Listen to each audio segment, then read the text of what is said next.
¿sí? Me dicen, por favor, si pueden visualizar el contenido de mi pantalla. Sí, Lick, se ve. Sí, licenciado. Excelente. Muy bien, muy bien. Miren, ¿qué vamos a hacer hoy? Aparte de ver el tema, ¿sí? En base a la guía de estudios, perdón, en base al pensum de estudios del curso de Notarial 4, pues hoy vamos a ver un recap, ¿sí? Vamos a hacer una recapitulación de los temas que hemos visto, para que pues ustedes lo anoten y vayan viendo qué temas les falta, o si pues si algo está de más o les sobra, ¿sí? Bueno, pues, ¿qué hemos visto hasta el momento, sí? De los temas vistos, empezamos por el martes 9 de septiembre, que fue virtual. Pues vimos los avisos trimestrales, el aviso de cancelación, ¿sí? Aviso trimestral, aviso de cancelación, les mencioné, pues, de que los avisos trimestrales, así como el aviso de cancelación, son muy importantes para los notarios. ¿Por qué? Porque si no nos presentamos en las fechas que les presenté, ¿sí? Pues ustedes pueden ser inhabilitados 10 días posteriores al vencimiento de la última fecha para entregar los avisos, ¿sí? Entonces, hagan sus avisos, ¿sí? No lo dejen en último momento para que se les acumulen. La verdad que, pues, la segunda parte del protocolo va a ser muchísimo menos. No van a ser las 20 escrituras. Bueno, tampoco es muchísimo menos, sino que van a ser 10. Prácticamente la mitad. Pues vamos a agregar los avisos, el índice, etcétera, ¿sí? Entonces, eso todavía no lo vamos a ver, puesto que es de las últimas cosas que uno realiza al terminar, pues, el protocolo. Bueno, avisos trimestrales, aviso de cancelación, su fundamento, artículo 4, numeral 4, artículo 37, inciso C, inciso B, artículo 109, numeral 6, código de notariado. Fueron los fundamentos que vimos ese día, ¿sí? Jueves 11 de septiembre, pues, no hubieron clases. Martes 16 de septiembre, presencial, pues vimos el testamento común abierto. Les presenté un ejemplo de la aplica, si no mal recuerdo, artículo 954 del Código Civil, y pues los pagos de impuestos, ya que es una tarifa específica cuando se trata de un testamento común abierto. Si ustedes gustan, le pueden tomar una foto, ¿sí? Lo voy a hacer ahorita así porque la verdad que a mí se me olvida a la hora del examen, que me dicen, no, usted no lo vio, no lo dio, perdón, no lo dio, no lo dijo. Entonces aquí ya está mi seguro de lo que voy a examinarlos y lo que vamos a ver en el protocolo, en el resto del protocolo.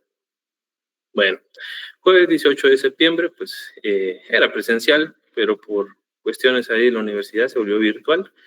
Y pues vimos de la forma en las disposiciones de última voluntad, ¿sí? Y las capitulaciones matrimoniales. Vimos estos fundamentos, artículo 954 al 992 del Código Civil. Y pues, notariado, las capitulaciones matrimoniales, y pues vimos, dejamos también ahí una escritura para cierta fecha que más adelante vamos a ver. Bueno, martes 23 de septiembre, ¿sí? De esta semana, pues vimos lo que es la liquidación del patrimonio conyugal. Estuvimos hablando del tema. Aquí están los artículos clave, ¿sí?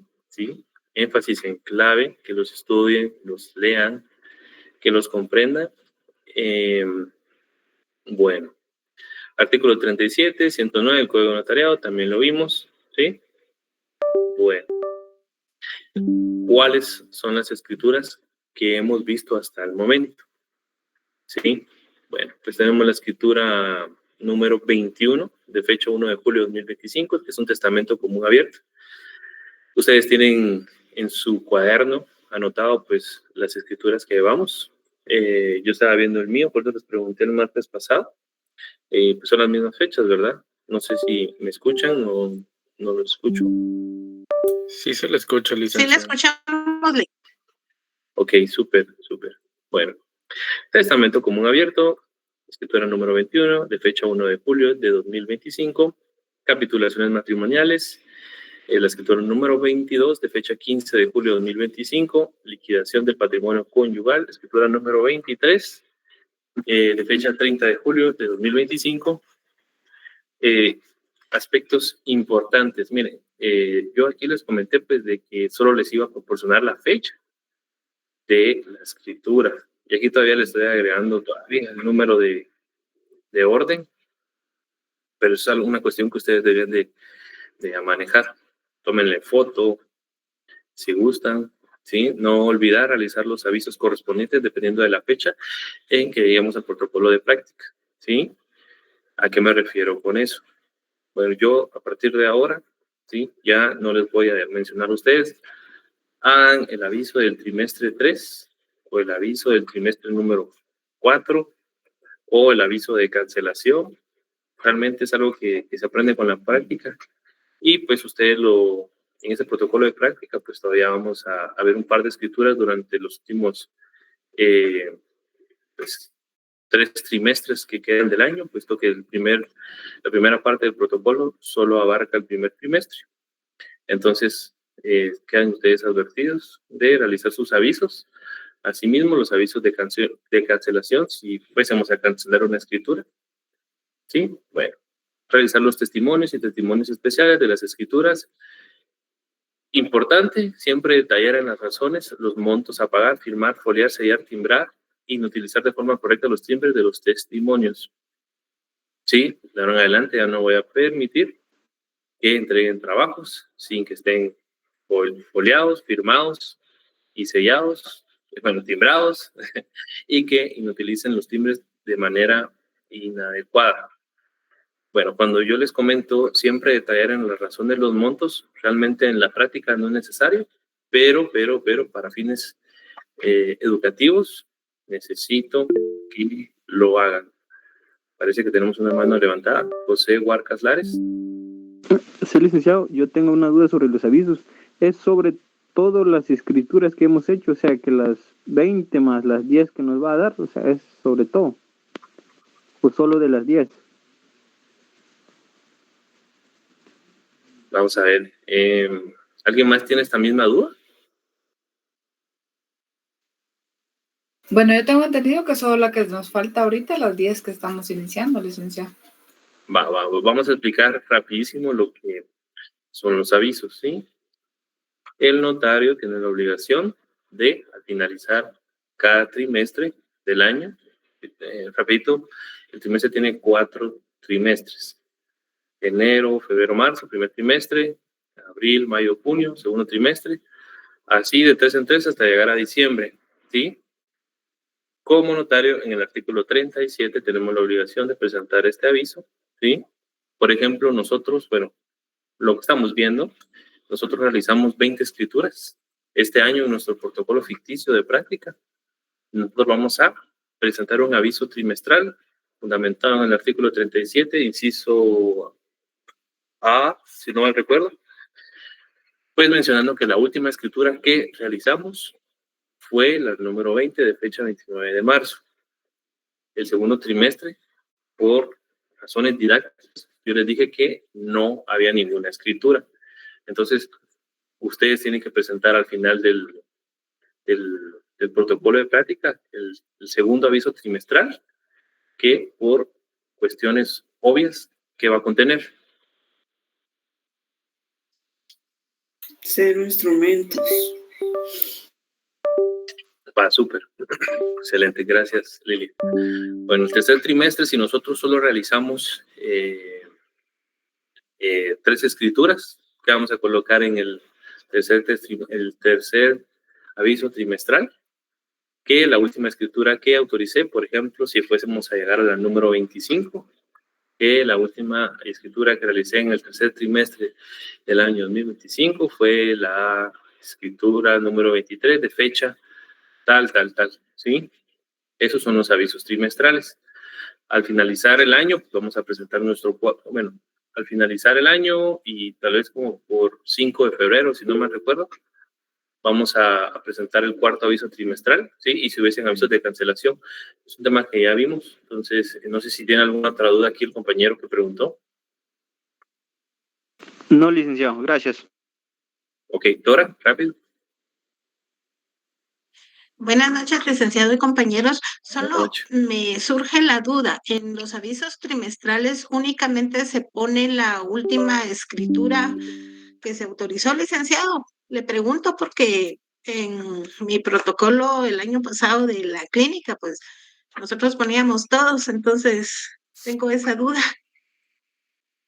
Bueno, leamos rapidito lo que establece el artículo 37. El notario y los jueces de primera instancia, cuando estén facultados para cartular, deberán cumplir las siguientes obligaciones. Inciso A, remitir al Archivo General de Protocolos dentro de los 25 días hábiles siguientes al otorgamiento de cada escritura pública, testimonio especial en papel, dar aviso, inciso B, dar aviso dentro del término indicado en la literal anterior y ante la misma dependencia de la Corte Suprema de Justicia o ante de los instrumentos públicos cancelados.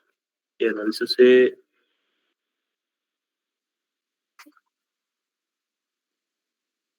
Perdonen. Es el artículo 37, inciso C. Remitir un aviso al Archivo General de Protocolos o a los jueces de primera instancia, en su caso, dentro de los 25 días hábiles siguientes al vencimiento de cada trimestre del año calendario en papel sellado de menor valor, indicando el número y fecha del último instrumento público autorizado, cancelado o en su caso que no autorizó ninguno durante el trimestre que corresponda. Bueno, ahí está el fundamento de la respuesta. Perdonen ahí que leí los tres artículos. Ahora en relación a la plica está en el segundo párrafo de la literal A. Cuando se trata de testamentos o donaciones por causa de muerte. Ok, súper, gracias, Lidia. Bueno, por eso es importante siempre que ustedes tengan ahí la lectura para... Miren, lo de los avisos es sencillo, lo único complicado es que se le pase a uno el tiempo, entonces siempre tienen que llevar un control, por eso es que yo les estoy diciendo a ustedes, hoy les toca dar el aviso, ustedes no van a desarrollar esa obligación o ese sentido de responsabilidad. Bueno. Entonces, estas son las escrituras hasta el momento. El tema de hoy, en base al pensum de estudios de Derecho Notarial 4, pues es la forma notarial en los negocios relativos al uso. Y pues hoy vamos a hablar de un tema que resulta ser bastante extenso. Y pues, para serles sincero, es de los temas que más he realizado, arrendamientos, puesto que conozco varios dueños de inmuebles. También se puede dar el arrendamiento no solo con inmuebles, sino con vehículos, que es un bien inmueble. Sí, ustedes pueden arrendar, bueno, todo lo que la ley no les prohíba. Viene casas, terrenos, carros, etcétera. Y bueno, pues vamos a ver lo que establece pues los artículos 1880 a 1941 del Código Civil. Sí, y pues tenemos una definición del arrendamiento, que es el contrato por el cual una de las partes se obliga a dar el uso o goce de una cosa por cierto tiempo a otra que se obliga a pagar por el uso o goce de un precio determinado. La definición la encontramos en el 1880. ¿Sí? Pues tenemos dos clases de arrendamientos. ¿Sí? El arrendamiento urbano, que es un contrato por el cual una persona cede a otra, ¿sí? De un inmueble pues situado en una zona urbana, y rústico, cuando pues se está arrendando un inmueble destinado a labores agrícolas, ganaderas o forestales a cambio de una renta. Entonces, pues, dada la definición, y creo que aquí hay muchas personas que, bueno, quiero pensar, ¿va? No quisiera que se ofendieran por eso, pero me imagino que aquí hay personas que están viviendo en un lugar arrendado, ¿no? Que levanten la mano. O tienen inmuebles arrendados, ellos son los arrendantes.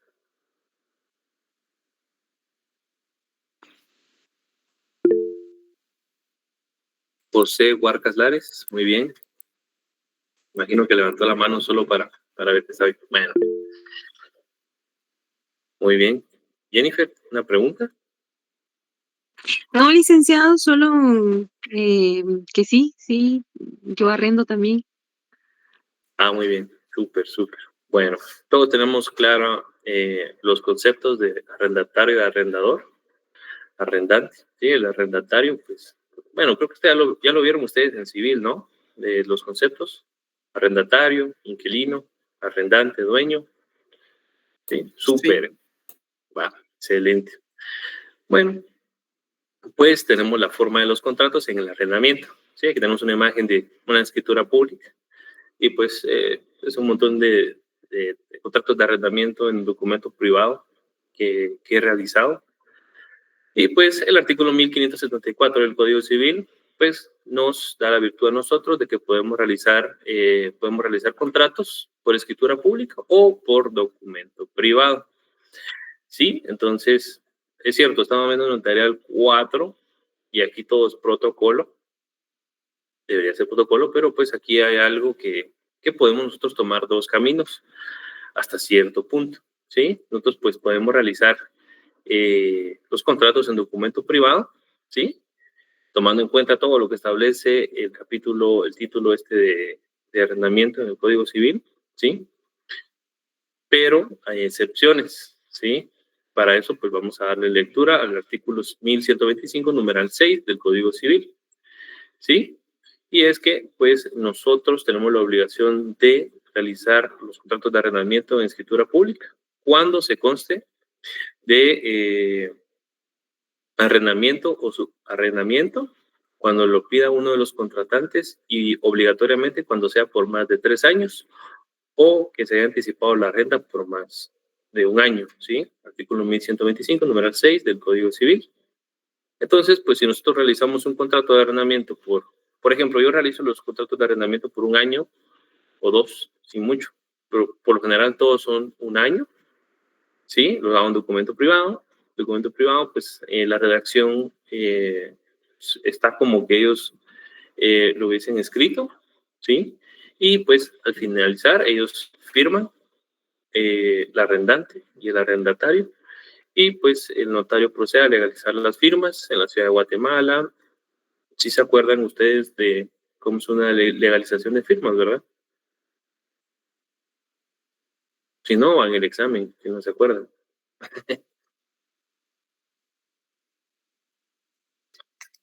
Bueno, Jennifer, Elizabeth. ¿Alguna duda? Quedó la mano levantada.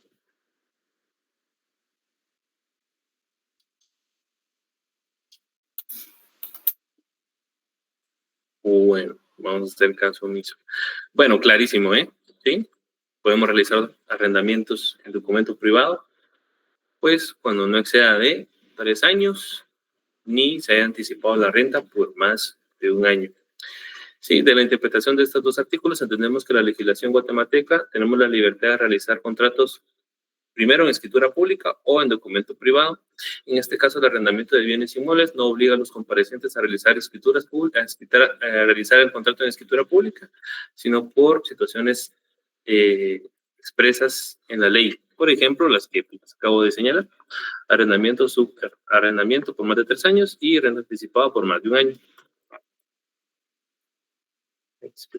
Súper. Bueno, siguiente punto. Nosotros tenemos, pues, en la legislación guatemalteca civil que hay bienes inmuebles que no se pueden arrendar, ¿sí?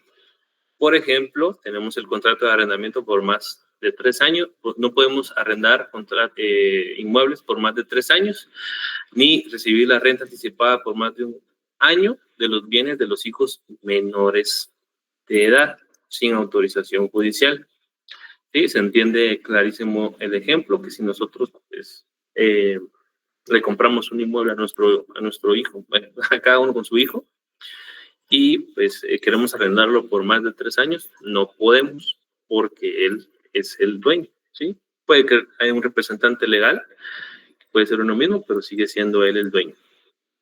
Bueno, También no se pueden colocar en arrendamiento. El tutor no podrá arrendar por más de 3 años o con anticipo de renta por más de 1 año sin autorización del juez. Artículo 332.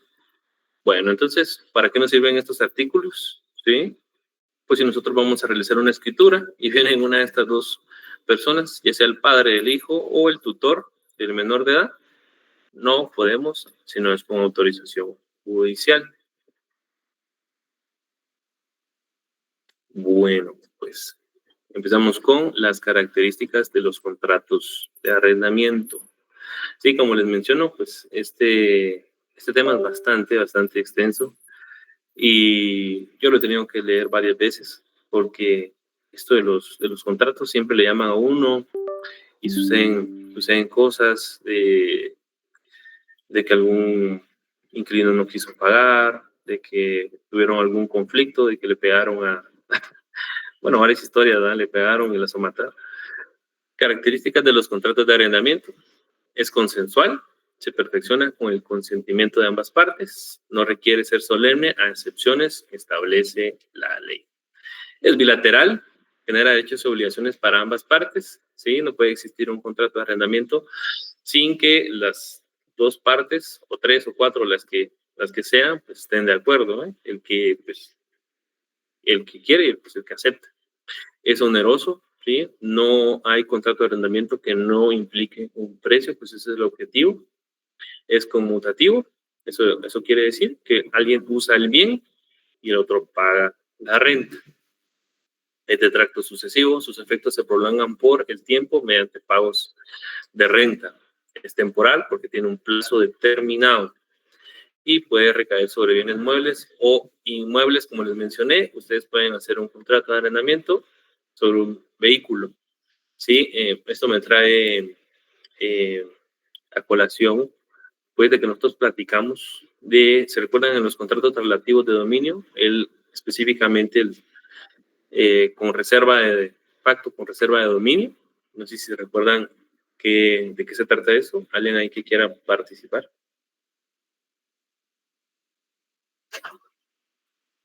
¿Nadie? ¿Nadie se acuerda de pacto con reserva de dominio?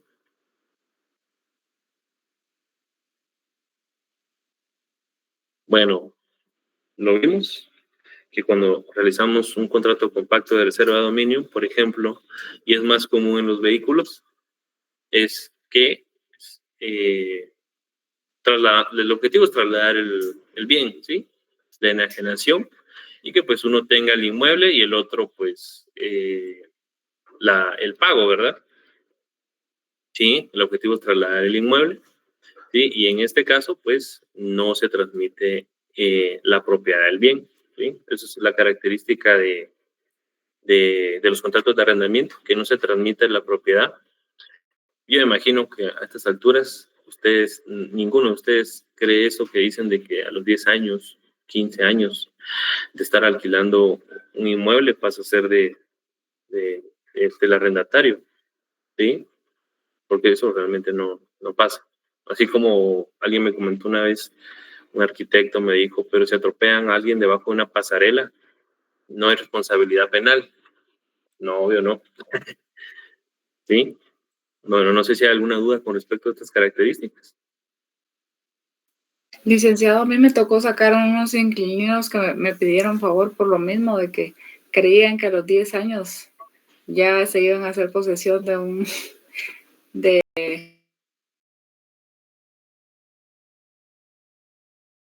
por esa misma idea. No es porque lo hubieran o lo hubieran logrado, pues, sino que para que vieran los demás, ¿verdad? Que no es cierto y que no se puede tampoco. Entonces tuvimos que sacarlos del lugar donde se encontraban ellos alquilando, ¿verdad? Claro. Sí, es algo que sí lo he escuchado un par de veces. El caso del restaurante de Panorama en Chena, el Smiling Serrano nos quiera ahí ampliar ese tema, porque no sé yo a qué se refiere, pero me imagino que va en la misma línea. Sí, va casi que lo mismo. Ellos llevaban un aproximado de 13 años arrendando el lugar, pero como el 10º año dejaron de pagar porque para ellos ya les correspondía la propiedad.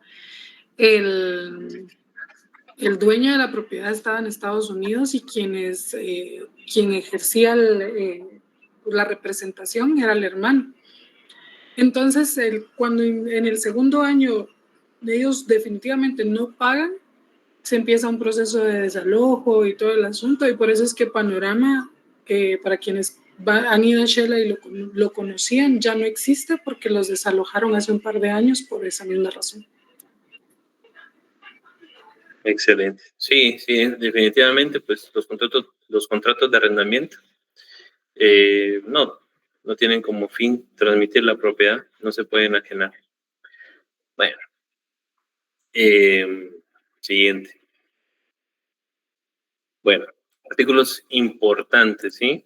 Sobre el arrendamiento, ¿sí? Que son objeto de estudio. Y pues yo sé que esto puede resultar un poquito pues tedioso, sin embargo, pues sucede, ¿sí? Dentro de todas las preguntas que le pueden hacer a uno, tanto el dueño como el inquilino, las dilucidamos en estos artículos. Solo es cuestión de que ustedes los vayan leyendo.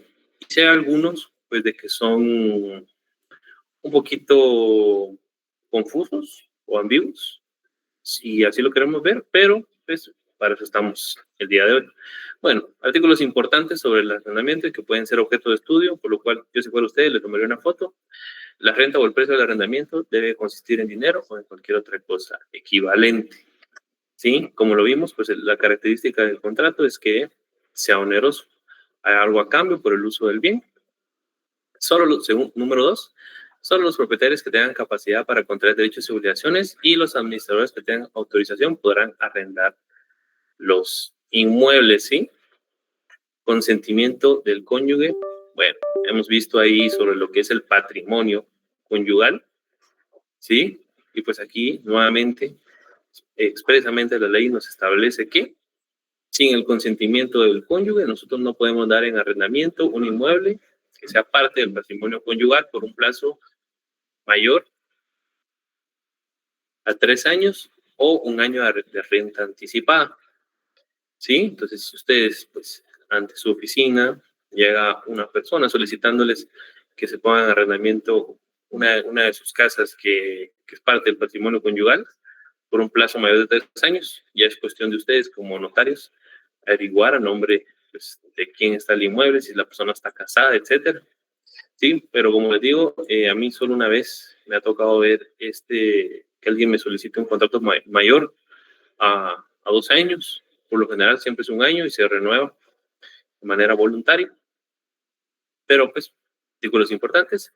Y pues la interpretación de las cláusulas de los contratos de arrendamiento a favor del arrendatario.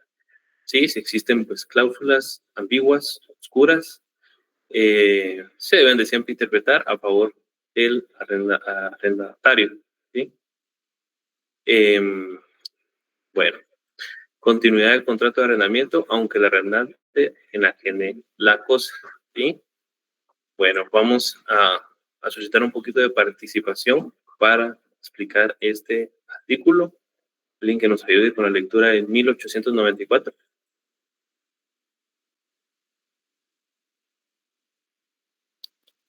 Buenas noches, licenciado. Buenas noches, Jamie. Gracias. El artículo 1894, ¿verdad? Sí. Está bien, Lic. Artículo 1894. Si durante el arrendamiento el arrendador enajena la cosa, el nuevo dueño no podrá negarse a mantener en el uso de ella el arrendatario, mientras no expire el término del contrato. Bueno, excelente. Queda clarísimo ahí el contenido del artículo. No sé si hay alguna duda. Así como estos, pues realmente no es ambiguo ni oscuro y se interpreta rápida la norma. Bueno, artículos importantes. Ahora con uno que pues me gustaría desarrollar, ¿sí? El artículo 1893, y para tal razón, porque voy a dar lectura. Uy, no lo encuentro. Artículo 1893. Ninguna de las partes puede mudar la forma de la cosa arrendada sin consentimiento de la otra. La violación de este precepto da derecho al perjudicado para exigir que la cosa se reponga al estado que guardaba anteriormente o que se rescinda el contrato si la modificación fue de tal importancia que la haga desmerecer para el objeto del arrendamiento. Bueno, como veo que están bastante apagados, vamos a hacer pregunta al azar. Por aquí solo los que están con la cámara encendida. Vamos a ver. Jennifer Elizabeth, ¿quiere participar o se le quedó la mano levantada?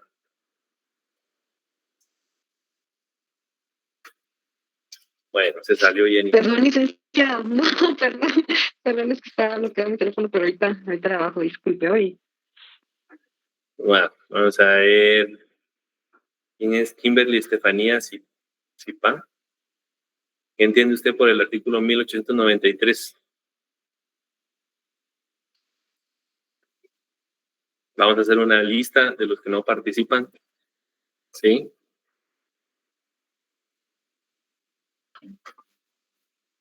Bueno, otra vez, ruleta.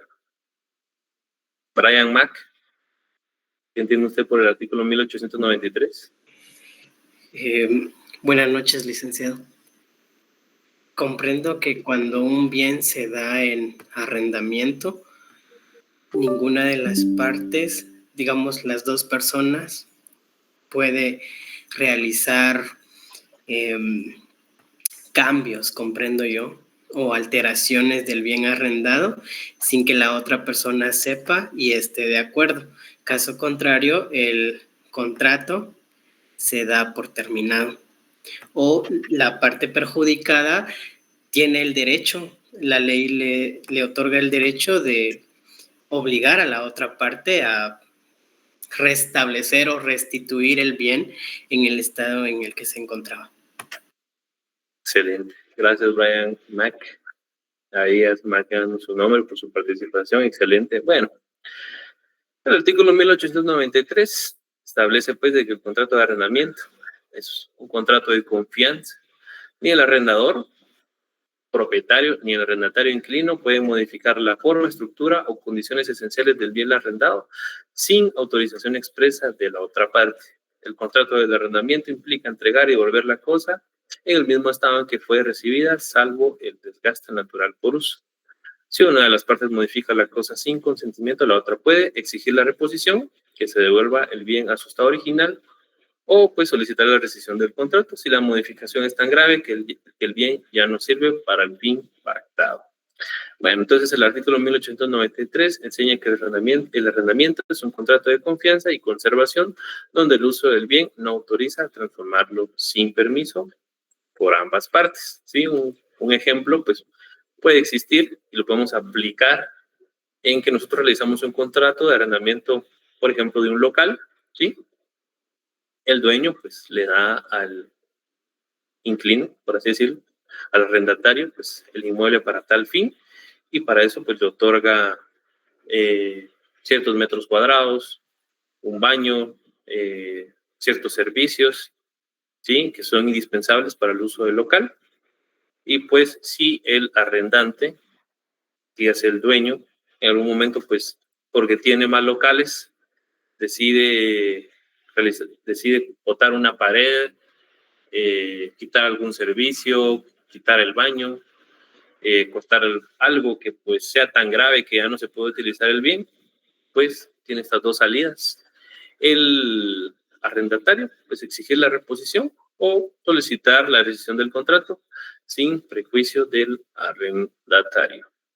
Bueno, como les digo, pues son artículos que ustedes les pueden servir porque va a llegar el momento en el cual a ustedes va a llegar pues algún cliente les va a decir que tiene un problema y puede que ustedes también lo tengan, ya sea los que están de arrendante o arrendatarios, ¿sí? De que ustedes tienen ahí el uso del bien y no lo pueden cambiar si no es con consentimiento expreso de ambas partes. Bueno, el artículo 1888, ¿sí? Vamos a ver, alguien que me ayude con la lectura, otra vez al azar, porque están dormidos. Vamos a ver. Entonces están saliendo. Vamos a ver. Jairo Joel Chamalé nos ayuda ahí con la lectura del artículo 1888. ¿Qué entiende él por este artículo o por gusto que los quiera explicar? Jairo Joel.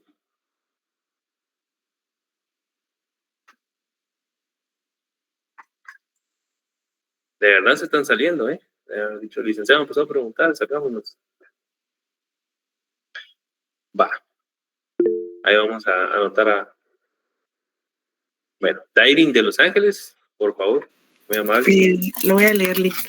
En los arrendamientos cuya duración se cuenta por años forzosos y voluntarios, estos últimos se convierten en obligatorios si el optante no avisa al otro, con 3 meses de anticipación, que terminará el contrato cuando se acaben los años forzosos. Bueno, ¿y qué tenemos nosotros por esto? Que digamos, si alguien me está alquilando a mí y hacemos un contrato, digamos, por 2 años, pero luego de la nada se va, antes de que acabe el tiempo, antes de que acaben los 2 años y no me avisa, pues puedo hacer uso de ese artículo. No sé si es así, licenciado. Bien, ahí va la idea. Por eso es tan importante, pues, que desarrollemos un poquito más ahí. Como les digo, el arrendamiento resulta ser extenso y es donde más situaciones hay, ¿sí? Existen muchas situaciones, pues, que yo he visto, y a veces apegarnos a la norma no soluciona nada. Pero, pues, para fines de esta clase, los años forzosos del artículo 1888 del Código Civil, pues los años forzosos son los años que el arrendatario debe cumplir sin poder dar por terminado el contrato antes, salvo pues incumplimiento. Poco a poco vamos viendo los incumplimientos que se pueden ir dando, pues. Por ejemplo, acabamos de ver el 1893, ¿sí? Pues si el arrendante cambia la forma, la distribución o algo del inmueble que se está arrendando, pues podemos rescindir del contrato. Pero bueno, los años forzosos son los años que el arrendatario debe cumplir sin poder dar por terminado el contrato antes. Los años voluntarios son aquellos que pueden cumplirse o no, dependiendo de la voluntad de las partes, siempre que uno de ellos lo notifique con anticipación. Y pues vamos a colocar un ejemplo. Después de los 3 años forzosos, el contrato puede continuar año con año voluntariamente. Como les menciono, pues yo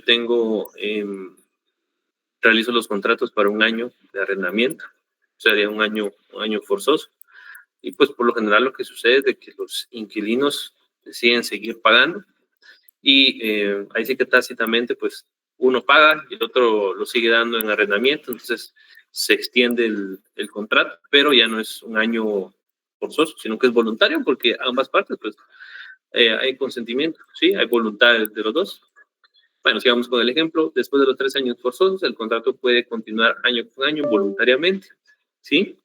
Y pues si se quiere rescindir durante ese año voluntario, se debe hacer un aviso con 3 meses de anticipación.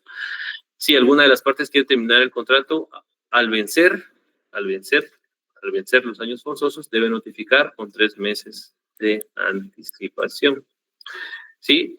Si el arrendatario o arrendador no avisa con 3 meses de anticipación, el contrato ya no se entiende como voluntario, sino que se convierte en obligatorio por el año siguiente completo. Esto protege a las partes para que no se interrumpa repetidamente el arrendamiento y tengan seguridad jurídica. ¿Sí? Miren, pues la verdad que yo al realizar contratos de arrendamiento, pues yo también como arrendante, no, nunca he tenido eso de que la gente se quiera ir en los años forzosos, ¿sí? Bueno, no sé si alguna duda con esto de los años forzosos.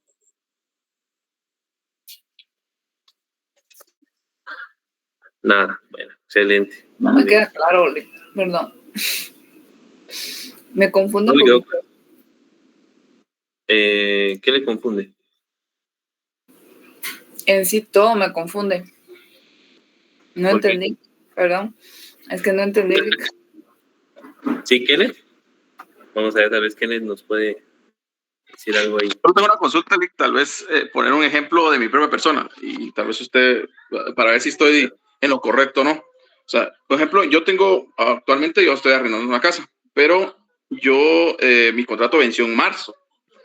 Ellos no me han pasado contrato para nada. Yo entiendo que pues todas las cláusulas que tenía el contrato ya no son vigentes porque el contrato era por un año. Entonces venció en marzo, ellos no me han renovado contrato. Yo sé que no me cubre nada a mí, pero tampoco me obligan nada a ellos, además de pues, la renta para seguir viviendo aquí. Se lo comento porque, por ejemplo, yo me voy a mudar en octubre porque yo compré casa. Entonces, por ejemplo, a mí, o sea, yo terminaría porque había una cláusula en el contrato, un ejemplo, que si yo me iba antes del año, a mí me quitaban el depósito. Entonces, entiendo que ya esa cláusula, digamos, a ellos o sea, yo no tendría que dejarle esos 2,000, sino ellos tendrían que devolvérmelo, porque al vencer el contrato, pues ya ninguna cláusula está vigente. Entonces, no sé si estoy en lo correcto. O sea, si yo cumplí con el año, pero ellos nunca me pasaron un contrato, yo ya no tengo ninguna obligación más allá de pues, pagar para poder seguir viviendo aquí mientras vivo, pero realmente, o sea, obligación como tal no tengo ninguna, porque no hay un contrato vigente. Entiendo yo, no se renueva automáticamente. Sí, excelente, Kenneth. Súper, gracias por la aportación. Bueno, como lo dice él, pues su contrato vencía en marzo, ¿sí? Me imagino que de marzo 2024 a marzo 2025 era obligatorio, o sea, es un año forzoso que él tenía. Entonces, es muy cierto también, por lo general, y yo no he visto contrato que no diga eso, el depósito, pues, de mis propias palabras, les diré que el depósito sirve para cubrir daños que el inmueble sufra o, pues, facturas que se dejen de pagar. Entonces, en este caso, pues, Kenneth, al terminar su año forzoso, porque es obligatorio que el año, y si no lo cumple, pues, ¿cuál será la multa? Que él no le van a dar su depósito, ¿sí? Es algo que sucede muy común. Entonces, Kenneth, al terminar su año, pues esos 2,000 quetzales, si él, pues no, ¿qué les puedo decir? Destruyó cosas del inmueble, pues, no sé, se me ocurre ahorita, rayó las paredes, destruyó alguna puerta o algo, pues se le va a retribuir íntegro su depósito. Y pues ahorita Kenneth está en un contrato de arrendamiento voluntario, puesto que el anterior ya no está vigente, ¿sí? Entonces, ahora él pues puede rescindir del contrato y ya le dan pues su depósito. Él solo tiene que avisar 3 meses con anticipación y excelente. No sé, tal vez ahí con el ejemplo más práctico de Kenneth, ya le quedó un poquito más claro a Lidia. Año voluntario, terminó el contrato. Excelente, muy amable, gracias. Gracias, compañero. Bueno, y felicidades ahí por la casa nueva, Kenneth. Bueno, vamos con un subtema, el subarrendamiento, ¿sí? ¿Qué es el subarrendamiento? El subarrendamiento sucede cuando el arrendatario, ¿sí?, el inquilino, en la calidad de poseedor, puesto que él pues, tiene el inmueble, el vehículo, decide arrendar el bien que está arrendando, siempre y cuando no exista cláusula expresa que le niegue al arrendatario subarrendar. Miren, por ejemplo, yo en los contratos de arrendamiento que realizo, siempre le coloco una cláusula donde el inquilino arrendatario no puede pues, subarrendar el inmueble bajo ninguna causa. ¿Sí? Entonces ustedes también lo pueden colocar en sus contratos. Y por eso es muy importante leer. Bueno, pero la prohibición, utilizar la cosa en otros términos, ni para usos que los estipulados en el primer contrato, ¿sí? Entonces, si ustedes no colocan la cláusula de su arrendamiento que no se puede arrendar, pues el arrendatario lo puede subarrendar y pues puede, pero tiene esa limitación, solamente pues puede utilizarlo para esos fines. Por ejemplo, si ustedes van a arrendar una casa, lo único que se puede hacer en una casa es pues vivir en ella. Él no lo puede arrendar para que sea una fábrica, no se puede. Y pues viceversa, ustedes pues hace un contrato de arrendamiento para que lo utilicen como fábrica y lo quieren subarrendar para vivienda.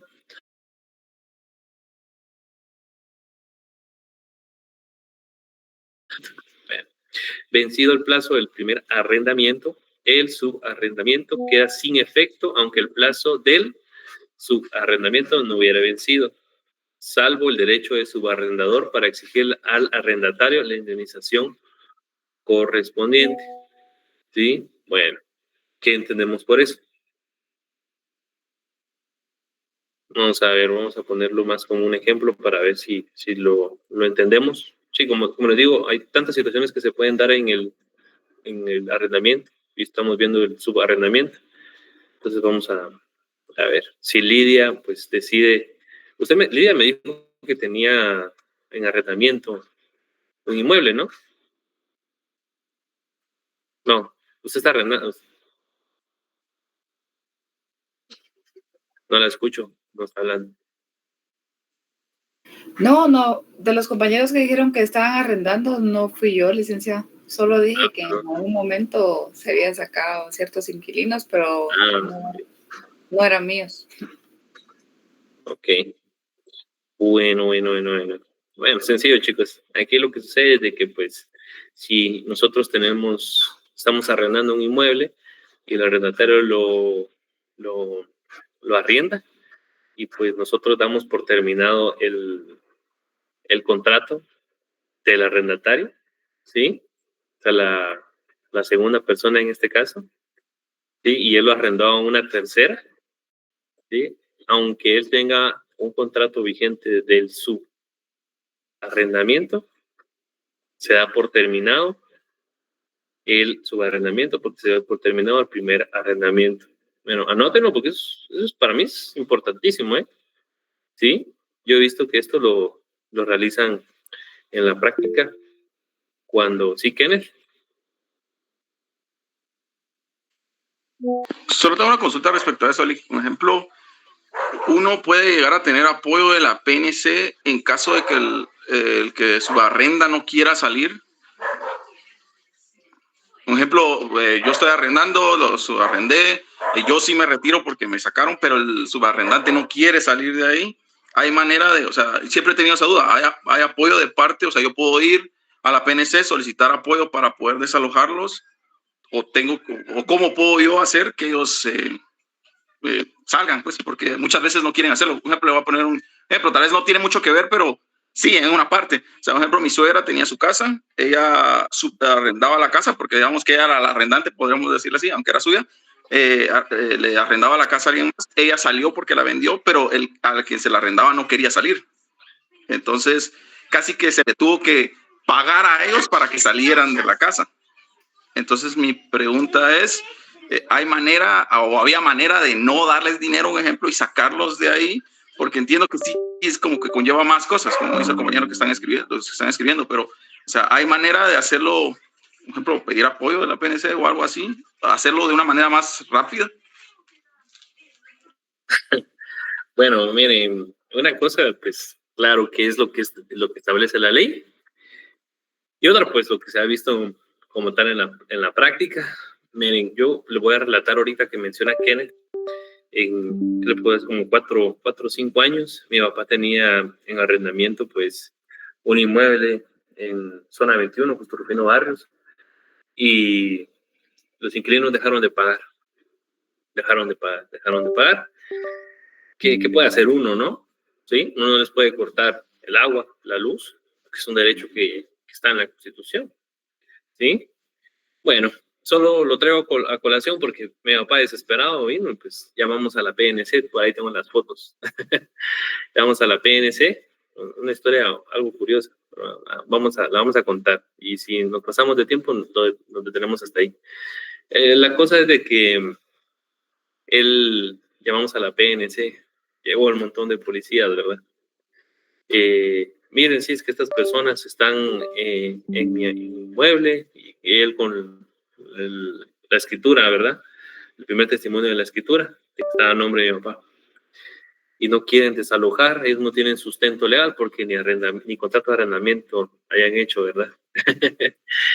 llegó a la PNC y un tipo así, bueno, creo que el chisme estaba de que una señora tenía un hijo con un señor y luego se embarazó de un marero o algo así, cosas que pasan, ¿va? La cosa es que como estaba embarazada y tenía hijos menores de edad, llegó a la PNC y se asustaron. Ya no quisieron entrar, porque si ustedes se meten con una mujer, ¡ja! Ya no salimos del papel de poquito de la cátedra, pero si ustedes se meten con una mujer y peor si tiene hijos, hay menores de edad y peor si está embarazada. No, hombre, no. Bueno, para concluir la historia, es de que no se pudo hacer nada porque los policías no se iban a meter a esos cuentazos, ¿verdad? A que lo denunciara la mujer o algo, porque ya hasta le habían colocado una denuncia a mi papá. Sí, se voltea la tortilla, sí, la verdad es que sí. Cuando solo es de hombres, pues ni modo no entra. Y bueno, pues a la fuerza, no debería decirles, pero es más fácil cuando hay mujeres menores de edad, niños, y peor si son mujeres, niñas menores de edad y embarazadas, ni mirarlas, porque sí se vuelve un problema. Bueno, la cosa es que estuvimos monitoreando el inmueble día tras día, y hubo un día que salieron y nosotros ingresamos con la llave y soldamos la puerta, y ya no le dimos ingreso, sacamos sus cosas y solución, ahí está la solución. Pues, entonces, ¿y qué tenían ellos? Nada, porque no tenían contrato de arrendamiento, nada. Igual ellos ya habían dejado el inmueble. Sí, o sea, eso es lo que sucede como tal en la práctica, y les comparto pues una experiencia de las cosas que suceden. Miren, en esta ocasión fue gracioso, sí, porque entramos un día que ellos no estaban, sacamos sus cosas en la calle, como que fuera Estados Unidos, en la calle. Y qué orden de juez ni nada, porque la orden de juez lleva meses, y la gente lo que hace, como ellos no gastan nada, es uno que gasta para sacarlos. Sí, es uno que gasta para sacarlos. Entonces, siempre hay como estrategias, ¿sí? Y cuando no hay contrato de arrendamiento, no hay, o no está vigente, pues estos métodos al final sirven, ¿verdad? Les comparto, pues hay una pequeña experiencia. No sé si su inspector Omer, Dirección General, quiere aportar algo, que dice que se toma la denuncia y no hace nada. O nada. ¿Qué tal, y buenas noches? Buenas noches. Ahí tomé la cuenta del trabajo para recibir clases por tema de redes. Pues sí, precisamente todos esos casos son casos de juzgado,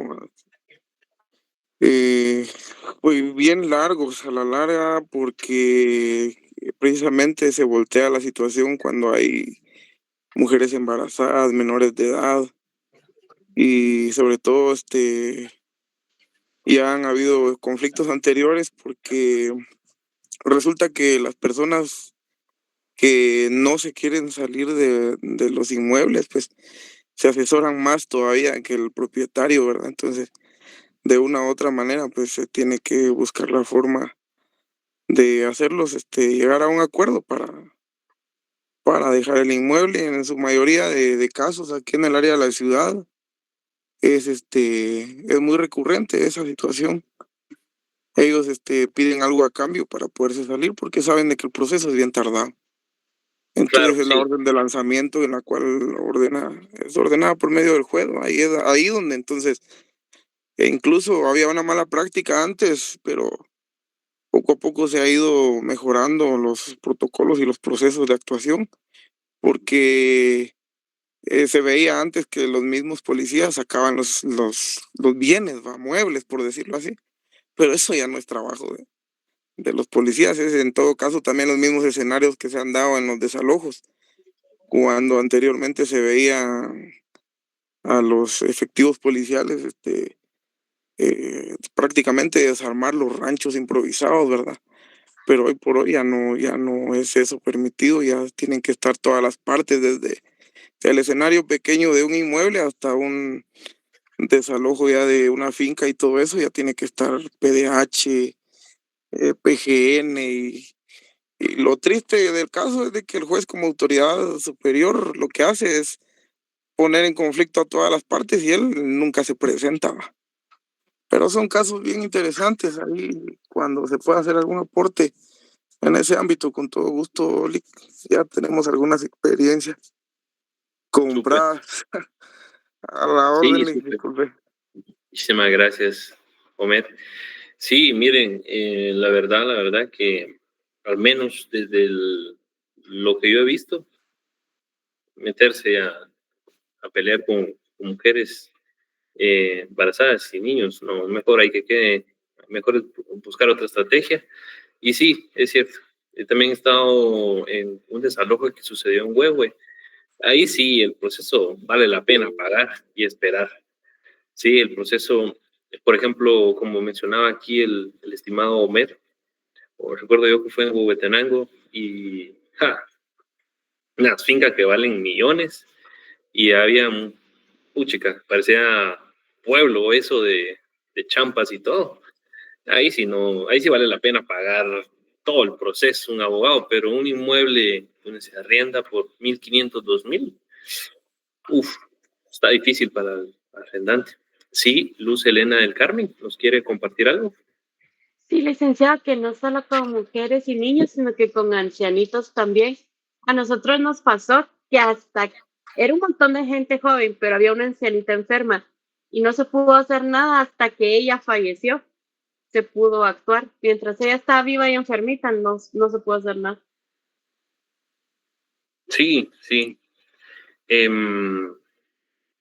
Recuerdo yo que en maestría de Derecho Humanos están estos grupos vulnerables, los cuales son las mujeres, los menores de edad, los ancianos, las personas con discapacidad, y todas esas personas hay que tener mucho cuidado porque pues, la ley los contempla un poco más, aunque el derecho es igual para todos. Bueno, ahí agradezco a los que están haciendo sus aportaciones en el grupo. Me alegra que pues, estén ahí al tanto del tema. Bueno, pues el subarrendamiento. Quedó claro la caducidad del primer arrendamiento y por consecuente, pues el segundo arrendamiento, o sea, el subarrendamiento, queda sin efecto, salvo el derecho del subarrendador, es decir, el inquilino, para exigir al arrendatario, el inquilino, la indemnización correspondiente. ¿Sí? Por ejemplo, pues lo que hablamos con Kenneth, de que si existe por ahí un depósito, bueno, pues ahí sí que por causas externas al subarrendador, subarrendatario, se da por terminado. Cosas que pueden pasar, claro que sí. Bueno, obligaciones y derechos del arrendador, dígase el dueño, artículos 1897 al 1902. Bueno, pues la obligación más obvia, obligado a entregar la cosa al momento de recibir el pago por el uso. ¿Sí? Las obligaciones, pues las podemos ver contempladas en el artículo... No lo coloqué.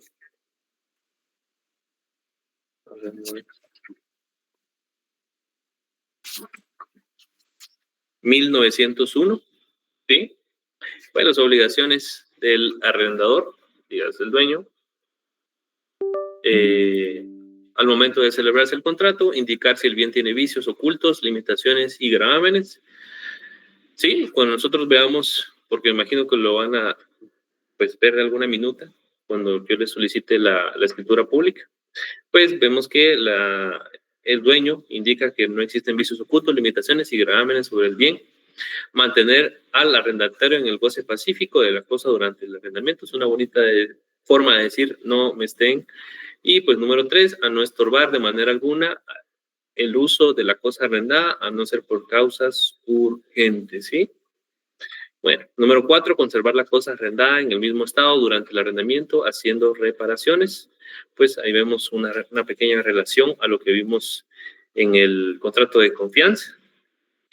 Número 5, defender el uso de la cosa frente a terceros o quienes quieran ejercer un derecho sobre ellas. ¿Sí? a pagar los impuestos fiscales y municipales que gravitan sobre la cosa. Bueno, aquí esto resulta ser muy importante. ¿Por qué? Porque aquí, pues el artículo 1901, obligaciones del arrendador. Si ustedes pues colocan en arrendamiento un inmueble, dígase ustedes son los dueños, ustedes están obligados a pagar el YUSI, otras cuestiones. Hay contratos de arrendamiento donde el uso del agua, electricidad, lo paga como tal el dueño. Hay otras donde pues se lo traslada al arrendatario, pero pues está cito esto, es expreso esto de que los impuestos fiscales y municipales sí los debe pagar el dueño. Otro ejemplo que también he visto yo mucho es de que, por ejemplo, hubo un tiempo pues, de que se arrendaban Ubers, yo, y lo que sí pagaba yo era pues el mantenimiento del servicio de los vehículos y pues la calcomanía del año pues, en que estaban los vehículos. Sí, entonces son obligaciones del dueño, dígase el arrendador. Bueno, obligaciones especiales del arrendador. Bueno, vamos a darle lectura al 1898. Por favor, alguien que quiera ahí colaborar. Pues ya se aburrieron. Madeline. 1898. El arrendador que de buena fe da en arrendamiento cosa ajena se libra de responsabilidad si presenta otra de iguales o mejores condiciones al arrendatario, aunque no la acepte. Ok, súper excelente. Bueno, ¿qué podemos entender por esto? Lo vamos a desglosar ahorita. Vamos a colocar un supuesto de hecho. Puede darse que alguien arriende un bien que no es suyo. Ejemplo, un terreno, una casa, creyendo de buena fe que tenía derecho a hacerlo. Miren, es increíble cómo el Código Civil establece cosas que luego pasan. Al descubrirse que no es propietario o no tenía facultad para arrendar, el contrato podría verse afectado. Pues, ¿qué es la solución que nos da este artículo? El arrendador de buena fe, o sea, que él pues, no lo hizo a sabiendas de que no era suyo, queda liberado de responsabilidad, ¿sí? Ofrece al arrendatario, inquilino, otro bien igual o mejor en condiciones semejantes al arrendado. Esto aplica aunque el arrendatario no lo acepte. ¿Sí? También eso puede ser una buena asesoría que ustedes le den a un cliente cuando se trate de contratos de arrendamiento.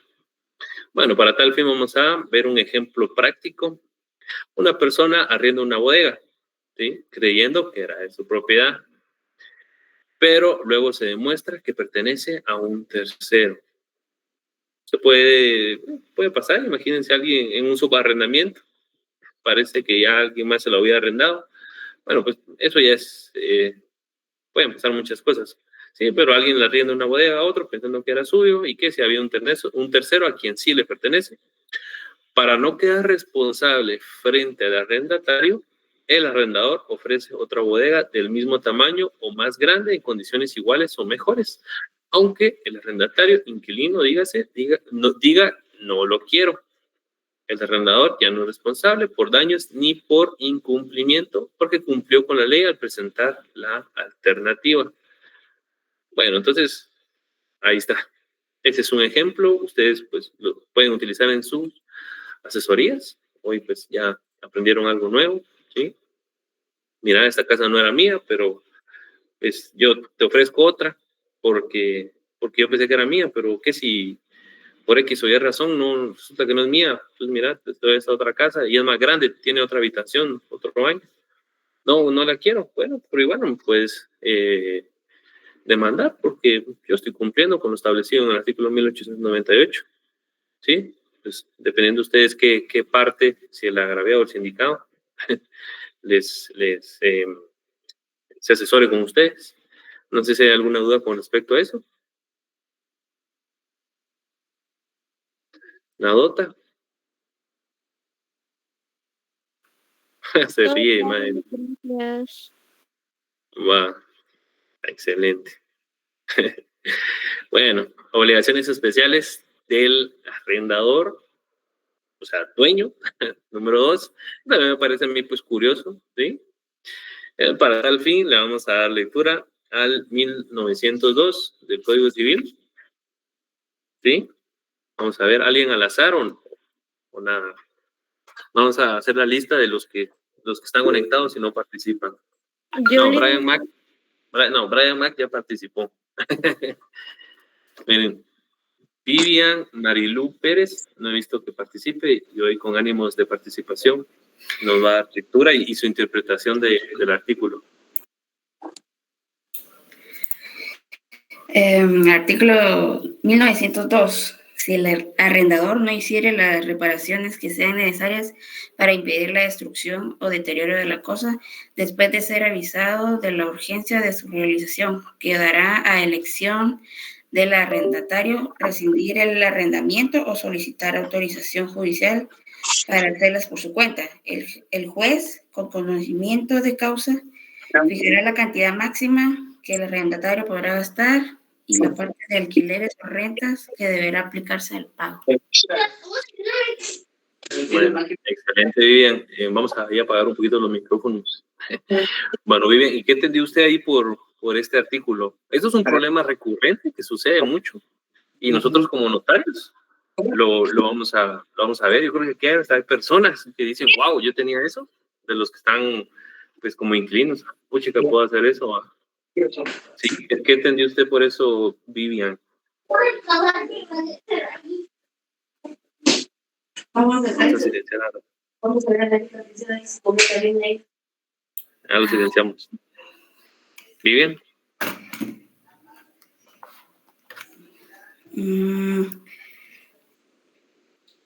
O sea que el 5, 4, 3, 2. Ah, mentira.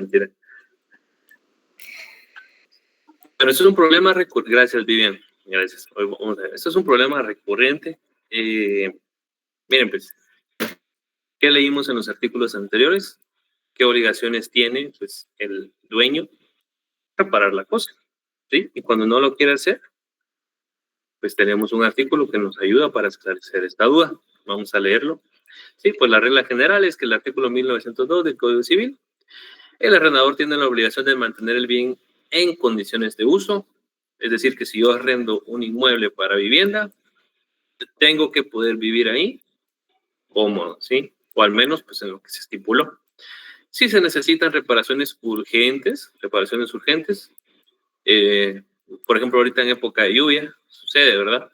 De que le puede hacer un hoyo a la lámina, se oxidó, la verdad, alguien colocó mal el clavo en las canaletas de la lámina y por eso hay una gran fuga. Entonces son reparaciones urgentes porque se está pues deteriorando el inmueble. Para evitar que el inmueble se destruya o deteriore, el arrendador debe hacerlas. El arrendatario debe avisar de la necesidad de la reparación. Si el arrendador, dueño, no cumple, el arrendatario tiene dos opciones: rescindir el contrato, puede darlo por terminado a no garantizarse el uso adecuado del bien. Pues también tiene otra salida, que es solicitar autorización judicial para hacer las reparaciones. El arrendatario pide al juez permiso para hacerlas él mismo. Pues, ¿cuál es el rol del juez que establece este artículo? El juez analiza la situación con conocimiento de caso, o sea, ustedes deben de presentarle al juez fotos, videos de que pues, el inmueble que ustedes están arrendando a Pedrito se les está inundando por X o Y razón, de la lámina, una tubería que explotó y que no pueden ustedes arreglarla y no saben si el dueño les va a pagar. Fija la cantidad máxima que el arrendatario puede gastar en reparaciones, la parte de la renta que se aplicará al pago de esas reparaciones, es decir, se descuenta del alquiler o lo invertido en reparaciones. ¿Sí? ¿Cuál es la finalidad de este artículo? Proteger al arrendatario frente a la negligencia